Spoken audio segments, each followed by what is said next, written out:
great sparring sessions. Everything was right, and I can't say that I can't find any excuses for myself, really. Now, 2 weeks before the fight, on June 5, you went over to Manchester, travelled over there. Were you happy with the facilities you had over there? I think one of the first time everything been organised properly, you know, probably that's a problem. Everything was too smooth. I usually expecting difficulties, but because all my team worked so hard, the managing side, training side, everything was so perfect that probably that's the reason what's happened. And at least I know who to blame. Now, before the fight, the week before the fight, I had the opportunity to stay over there with you, and I watched you training behind the closed doors every day, and, you know, to me, you didn't look 35. You looked in fantastic condition. You trained hard every day, and going into the fight, I felt very confident that you would win because I couldn't see anything wrong with you. How did you feel in the week and the days leading up to the fight? As I said, I think I felt really good. Look, of course, I'm not 25, and not even I'm 35, but I felt really good. And I'm saying when I do training with young kids, still can do what I can do. I felt terrific, really. Close to the fight 1 week, and my weight coming down all right, and time differences didn't worry me.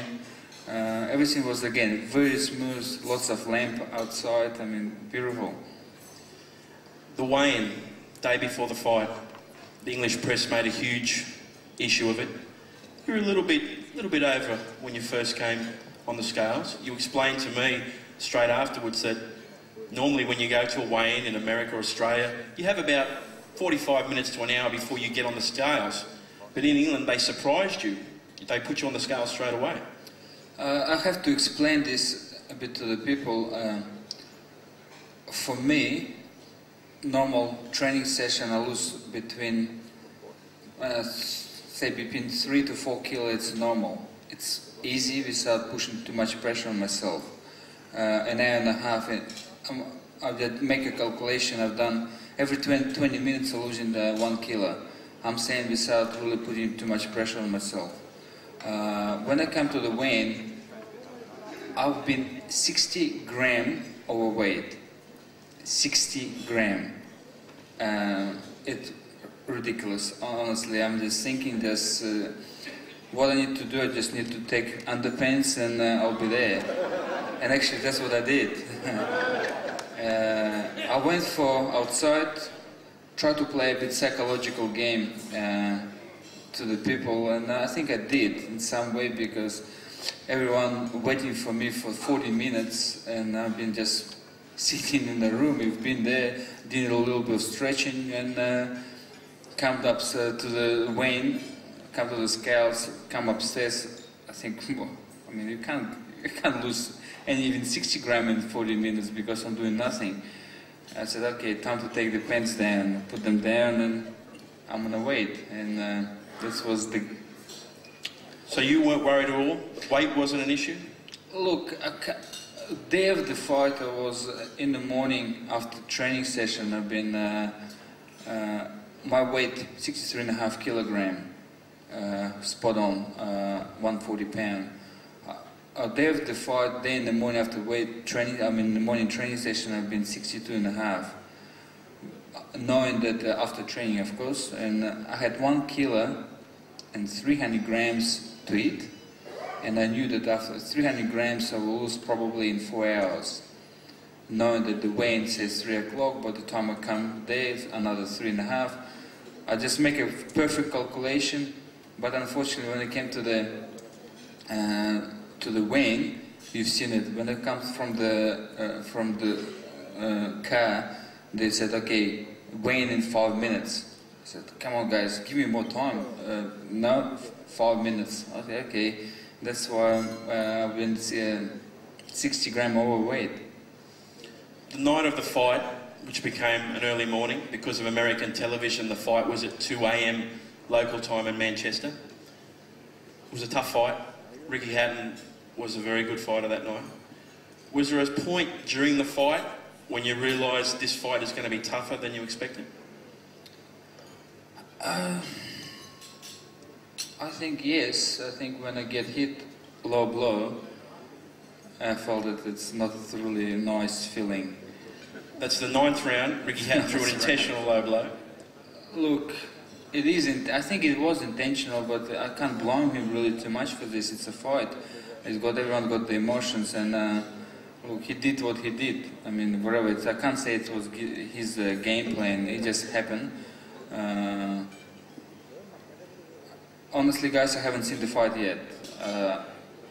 I haven't had a guts to see it yet. Because I don't know why. I'm enjoying my life right now, and but I remember pain in myself. I can handle pain very well, but that time I thought I'm not gonna have kids anymore. I think my wife is happy about this. 2 a.m. in the morning, local time. I was over there in Manchester and I did the World Feed commentary, and I had to sleep in the afternoon to prepare myself. And at 2 o'clock in the morning, even with that fantastic crowd, 22,000 Ricky Hatton fans screaming, I've never heard an atmosphere like it. Even with that adrenaline and that excitement running through my body, at 2 o'clock in the morning, I was tired. I was really tired. That must have affected you.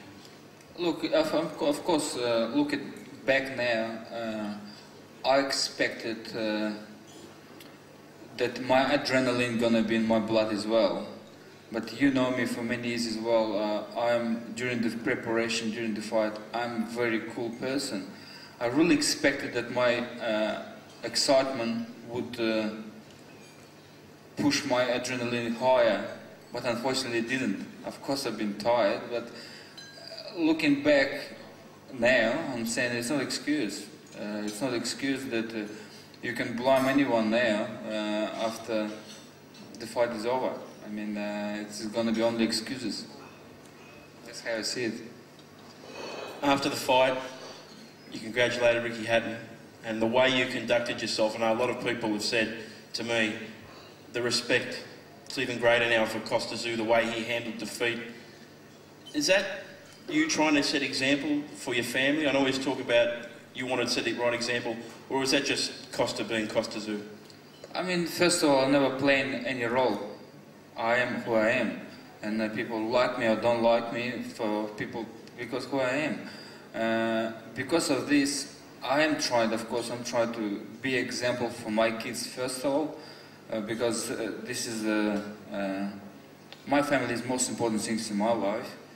I mean, what you're doing for in life to make sure that your next generation be a bit happier than you are, and you'll give anything. And that's how I see it. And the way I have to conduct myself, every time I do something in public or even no one can see it, I'm thinking about them, how they can see this, and to make sure that they put in the right way for themselves.